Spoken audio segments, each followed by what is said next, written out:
ইসরায়েলের 23তম ধাপের হামলা শুরুর ঘোষণা ইরানের। ইরানি ইতিহাসের বৃহত্তম বোমা বর্ষণের পূর্বাভাস যুক্তরাষ্ট্রের। ইরানের নিঃশর্ত আত্মসমর্পণ চাইলেন ট্রাম্প। যুদ্ধে জড়ালে ইউরোপীয় দেশগুলো হামলার লক্ষ্যবস্তু হবে, হুঁশিয়ারি ইরানের। হরমুজ প্রণালী দিয়ে যেসব জাহাজ চলাচল করতে পারবে জানালো ইরান। আমন্ত্রণ জানাচ্ছি বাংলাদেশ প্রতিদিনের বিশ্ব সংবাদে। সাথে আছি আমি তানজির রহমান। শুনছিলেন এখন সংবাদ শিরোনাম, এবারে থাকছে বিস্তারিত সংবাদ। বিকাশ পেমেন্টে 10,000 টাকার বেশি অফার, শপিং চলছে তো। ইসরায়েলি ভূখণ্ড ও মধ্যপ্রাচ্যে অবস্থিত মার্কিন ঘাঁটি লক্ষ্য করে 23তম ধাপের হামলা শুরুর আনুষ্ঠানিক ঘোষণা দিয়েছে ইরানের ইসলামী বিপ্লবী গার্ড কর্পস। শুক্রবার রাত থেকে শুরু হওয়া এই দফায় ইসরায়েলের দক্ষিণাঞ্চলীয় নেগেভ মরুভূমি, বীরশেবা এবং একেবারে উত্তরাঞ্চলে নতুন করে বিমান হামলার সাইরেন ও ক্ষেপণাস্ত্র অনুপ্রবেশের খবর পাওয়া গেছে।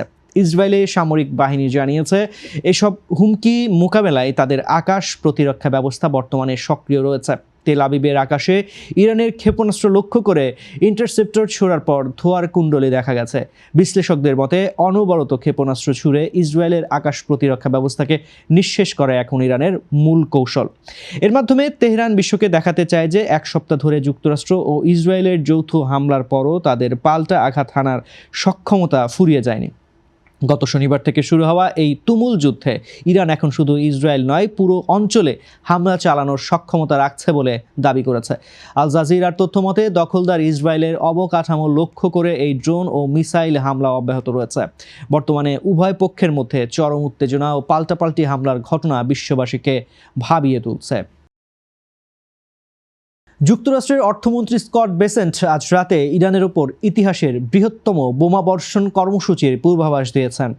ফক্স নিউজকে দেওয়া এক সাক্ষাৎকারে তিনি জানান, এই হামলায় ইরানের ক্ষেপণাস্ত্র উৎক্ষেপণ কেন্দ্র ও তৈরির কারখানাগুলো সবচেয়ে বেশি ক্ষতিগ্রস্ত এবং অকার্যকর হবে। তেহরানের বিরুদ্ধে হরমুজ প্রণালীতে অর্থনৈতিক বিশৃঙ্খলা সৃষ্টির অভিযোগ তুলে এই পদক্ষেপের কথা জানান তিনি।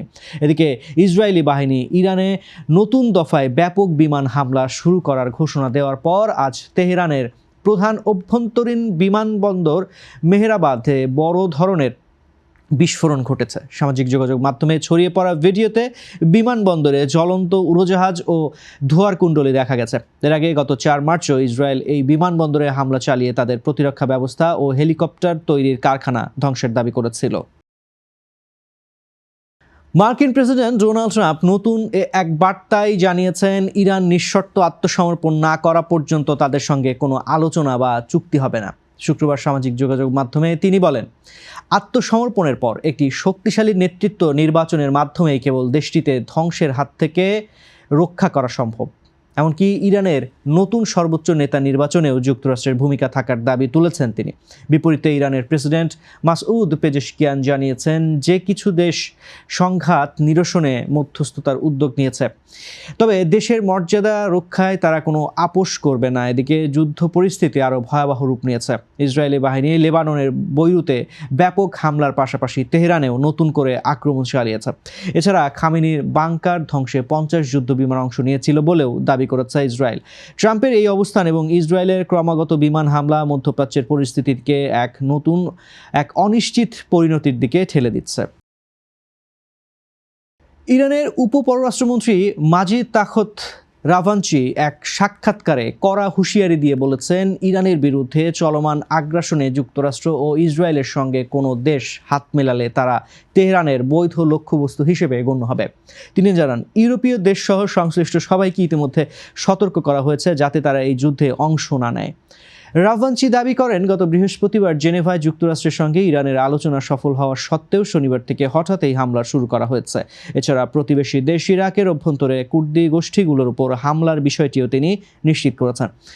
সিআইএ ও মোসাদ এই সমস্ত গোষ্ঠীগুলোকে অস্ত্র দিয়ে সহায়তা করছে এমন অভিযোগের ভিত্তিতে তিনি জানান, সার্বভৌমত্ব রক্ষায় ইরান যে কোনো পদক্ষেপ নিতে দ্বিধা করবে না।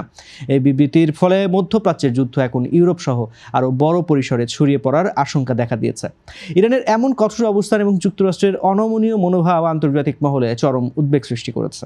ইরানের অভিজাত বাহিনী আইআরজিসি ঘোষণা করেছে যে আন্তর্জাতিক বাণিজ্যিক জলপথ হরমুজ প্রণালী এখন থেকে যুক্তরাষ্ট্র, ইসরায়েল এবং তাদের ইউরোপীয় মিত্রদের জাহাজ চলাচলের জন্য নিষিদ্ধ। তবে আইআরজিসির মুখপাত্র ব্রিগেডিয়ার জেনারেল কিওমার্স হায়দারি জানিয়েছেন, যারা এই জোটের মিত্র নয় সেই সব দেশের জাহাজ চলাচলে কোনো বাধা নেই। আরব সাগর ও পারস্য উপসাগরকে যুক্ত করা এই প্রণালীটি বিশ্বের মোট তেল ও তরল গ্যাস বাণিজ্যের 20% নিয়ন্ত্রণ করে, যাকে জ্বালানির বৈশ্বিক দরজা বলা হয়। গত 28 ফেব্রুয়ারি যুদ্ধ শুরুর পর থেকে ইরান এই রুটে চলাচলকারী জাহাজে সতর্ক বার্তা দেওয়া শুরু করেছে। ব্রিটিশ সংস্থা ইউকে মেরিটাইম অপারেশনসের তথ্য মতে এ পর্যন্ত অন্তত 10টি তেলবাহী জাহাজে হামলা চালানো হয়েছে।